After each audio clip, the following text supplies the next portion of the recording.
Hi friends, ఈరోజు మన special video ఏంటంటే ఈ శ్రావణ మాసంలో నేనైతే వైభవ లక్ష్మి పూజలు అయితే స్టార్ట్ చేశాను. ఇక్కడ నేనైతే 21 వారాలు ఈ పూజ చేద్దామని మొక్కుకున్నాను. మనం ఎన్ని వారాలను మొక్కుకుంటే అన్ని వారాలు అయితే ఖచ్చితంగా ఈ పూజను అయితే పూర్తి చేయాలి. లేదంటే మనం ప్రతి వారం చేసుకోవాలన్నా సరే ఈ వైభవ లక్ష్మి పూజ అనేది ప్రతి వారం కూడా చేసుకోవచ్చు. ఇక్కడ నేనైతే పూజ ఎలా జరుపుకున్నాను అనే వీడియో అయితే మీకు చూపించాలనుకుంటున్నాను. ఇంకా ఆలస్యం చేయకుండా వీడియో అయితే స్టార్ట్ చేసేద్దాము.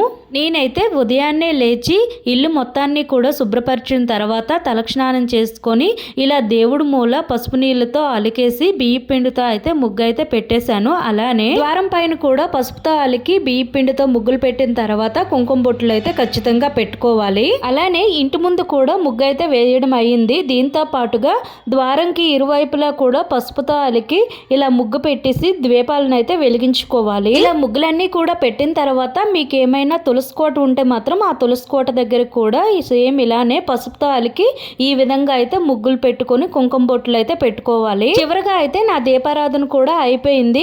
మనము ఈ పూజ చేసేటప్పుడు ఏంటంటే రోజంతా కూడా ఉపవాసం ఉండాలన్నమాట. అలానే వైభవ లక్ష్మి పూజ అనేది రాత్రిపూట మాత్రమే చేసుకోవాలి.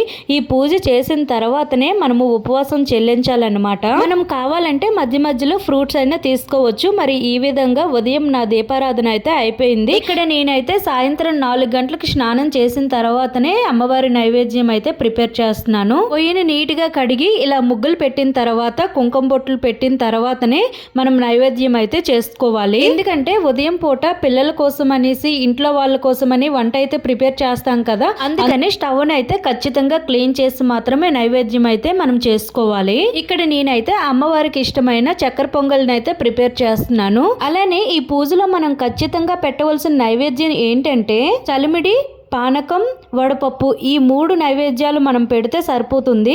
నేను ఇక్కడ చలిమిడి కోసమని బియ్యం అయితే నానపెట్టుకున్నాను. ఇవే కాకుండా మనం ఇంకేమైనా నైవేద్యం పెట్టాలనుకుంటే పిండి వంటలు కానీ ఏవైనా పెట్టొచ్చు. ఇక్కడ నేను పులిహోర కోసం కూడా పెట్టేశాను. ఇక్కడ బియ్యం నానపెట్టిన తర్వాత ఇలా క్లాత్ పైన వేసి ఆరపెట్టుకోవాలి. ఇలా ఆరిన తర్వాతనే మనం మిక్సీ వేసుకొని చలిమిడి అయితే తయారు చేసుకోవాలి. ఒకవైపు నైవేద్యం తయారు చేస్తూ ఇంకొక వైపు అమ్మవారి మండపాన్ని అయితే తయారు చేస్తున్నాను. అలానే ఇక్కడ దేవుడి సామాన్లన్నీ కూడా ఉదయాన్నే తోమి పెట్టుకున్నాను. ఇక్కడ నేనైతే ఒక పీట తీసుకొని దానికి పసుపుతో అలికి ఇలాగ కుంకుమ బొట్లు అయితే పెట్టుకున్నాను. అలాగే దీనిపైన అయితే పద్మ ముగ్గు వేసి పసుపు బొట్లు అయితే పెట్టాలి. పసుపు కుంకుమతో బొట్లు పెట్టిన తర్వాత ఈ పీట పైన ఎర్రటి జాకెట్ ముక్కైనా లేదంటే ఎర్రటి గీతలున్న పంచినైనా సరే పరుచుకోవాలి. అలానే మనం ద్వీపం వెలిగించే ప్రమిదలకు, అమ్మవారి విగ్రహానికి, అలానే కలసం చెంబు ఉంటుంది కదా, ఆ చెంబులకి అన్నింటికి కూడా ఇలా కుంకుమ బొట్లు అయితే పెట్టుకోవాలి. ఇక్కడ ఇలా చేస్తూ ఉండగా ఇటువైపు చూసినట్లయితే నైవేద్యం కూడా ప్రిపేర్ అయిపోయింది. ఇప్పుడైతే చివరిగా అయితే ఆవు నెయ్యి వేసి అలానే జీడిపప్పు, డ్రై ఫ్రూట్స్ వేసేసి అమ్మవారి చక్కెర పొంగల్ అయితే ప్రిపేర్ చేసేసాను. అదే విధంగా మనం 1 గంట ముందు అయితే వడపప్పుని అయితే నానపెట్టుకొని ఉంచుకోవాలి. ఇలా మనం అన్ని నైవేద్యాలు ప్రిపేర్ చేసుకున్న తర్వాత ఇక్కడైతే మన చేతికి అలానే చెంబులకి కలశానికి కట్టడానికి తోరాలు అయితే తయారు చేసుకున్నాను. మనము 3 పోగులైనా 5 పోగులైనా 9 పోగులైనా తోరాలను అయితే తయారు చేసుకోవాలి. అలానే అమ్మవారి పూజ కోసం అని అక్షతలు అయితే రెడీ చేస్తున్నాను. ఇక్కడ ఏంటంటే మనము అమ్మవారికి ఎరుపు అంటే ఇష్టం కాబట్టి ఎర్రటి కుంకుమ అక్షతలు మాత్రమే కలుపుకోవాలి.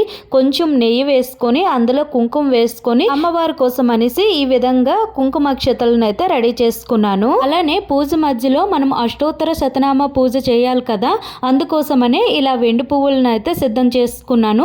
మనం కావాలంటే ఎరుపు పువ్వులతో అయినా ఈ పూజ చేసుకోవచ్చు, లేదంటే కుంకుమతో అయినా ఈ పూజను అయితే చేసుకోవచ్చు. అలానే ఆవు నెయ్యితో ఇలా దీపాలను కూడా సిద్ధం చేసుకున్నాను. ఇక్కడ నేనైతే 3 ద్వీపాలను వెలిగిస్తాను. ఎందుకంటే వినాయకునికి ఖచ్చితంగా ఒక ద్వీపం అయితే వెలిగించాలి. వైభవ లక్ష్మి పూజలో కలసం అనేది ఖచ్చితంగా పెట్టాలి. ఇక్కడ నేను వెండిది అయితే కలసాన్ని తీసుకున్నాను. అందులో కొంచెం నీళ్లు వేసి 1 రూపాయి కాయిన్ అయితే వేసుకున్నాను. కావాలంటే మనం వెండిది కానీ రాగిది కానీ ప్రతిమను అయితే వేసుకోవచ్చు. అలానే ఇందులో చందనం, పసుపు, కుంకుమ అక్షతలు వేసిన తర్వాత ఎర్రని పువ్వుని అయితే వేసుకోవాలి. ఇలా వేసుకున్న తర్వాత ఈ కలశంలో ఇప్పుడు మామిడాకులు కానీ లేదంటే తమలపాకులను కానీ ఏర్పాటు చేసుకోవాలి. ఇప్పుడు మనం ముందుగా ఏర్పాటు చేసుకున్న మండపం పైన అమ్మవారి చిత్రపటాన్ని అయితే పెట్టుకోవాలి. అదే విధంగా మండపం పైన 3 పిడికిళ్ళు బియ్యం అయితే వేసుకోవాలి. అలానే పసుపు వినాయకుని కోసం అనేసి ఒక ప్లేట్ తో అయితే బియ్యాన్ని కూడా ఏర్పాటు చేసుకోవాలి. ఇక్కడ నేను అమ్మవారి విగ్రహానికి అయితే పూజ చేయాలనుకుంటున్నాను. ఇది లేని వాళ్ళు ఏంటంటే రూపాయి కాయిన్ అయినా లేదంటే చిన్న అమ్మవారి ప్రతిమనైనా సరే ఇలా సిద్ధం చేసుకుని అమ్మవారికి అయితే పూజ చేసుకోవాలి. చివరిగా అయితే నేను ఇక్కడ కలశాన్ని కూడా ఏర్పాటు చేసుకున్నాను. ఇప్పుడు ఒక కొబ్బరికాయ తీసుకొని దాని చుట్టూ బొట్టులు పెట్టి ఇలా కలశం పైన పెట్టిన తర్వాత దీనిపైన ఎర్రటి జాకెట్ ముక్కను అయితే పెట్టుకోవాలి. ఇక్కడ అమ్మవారి చిత్రపటం కోసం అనేసి ఇలా పూల దండను అయితే సిద్ధం చేసుకున్నాను. వీలైనంత మట్టుగా మనమైతే ఎర్రని పువ్వులు మాత్రమే ఎక్కువగా యూజ్ చేయాలి. ఎందుకంటే అమ్మవారికి ఎరుపు వస్త్రాలన్నా అలానే ఎర్రని పువ్వులన్నా చాలా ఇష్టం. అందుకనే నేను ఇక్కడైతే ఎరుపు పువ్వులను మాత్రమే ఎక్కువగా యూజ్ చేస్తున్నాను. ఇక్కడ నేనైతే పూజకు సంబంధించిన అన్ని వస్తువులను కూడా సిద్ధం చేసుకున్నాను. మనము ఎప్పుడైనా సరే వైభవ లక్ష్మి పూజ చేసేటప్పుడు వైభవ లక్ష్మి పూజ కోసం అనేసి సిద్ధంగా మనము ఒక ఎర్రని చీరను అయితే ఉంచుకోవాలి. నేను ఇక్కడైతే ఈ పూజ కోసమని ఎరుపు చీరను అయితే కుట్టించుకొని సిద్ధంగా ఉంచుకున్నాను. ఈ పూజ చేసేటప్పుడు ప్రతిసారి కూడా ఆ ఎరుపు చీర కట్టుకొని మాత్రమే ఈ పూజను అయితే మనం చేసుకోవాలి.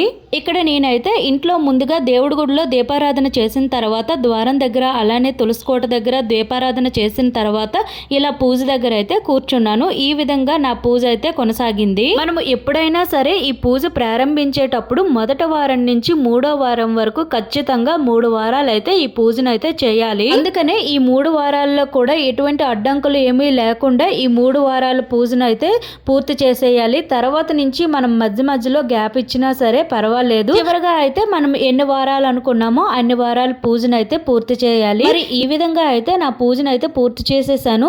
ఏదో నాకు తెలిసిన విధంగా నేనైతే పూజ చేసుకున్నాను. ఇందులో ఏమైనా పొరపాట్లు ఉంటే నాకు కామెంట్ బాక్స్ లో కామెంట్ చేయండి. నెక్స్ట్ పూజలో అవి అయితే సరిదిద్దుకుంటాను. మరికొన్ని వీడియోలతో మళ్ళీ కలుద్దాం. Thank you for watching.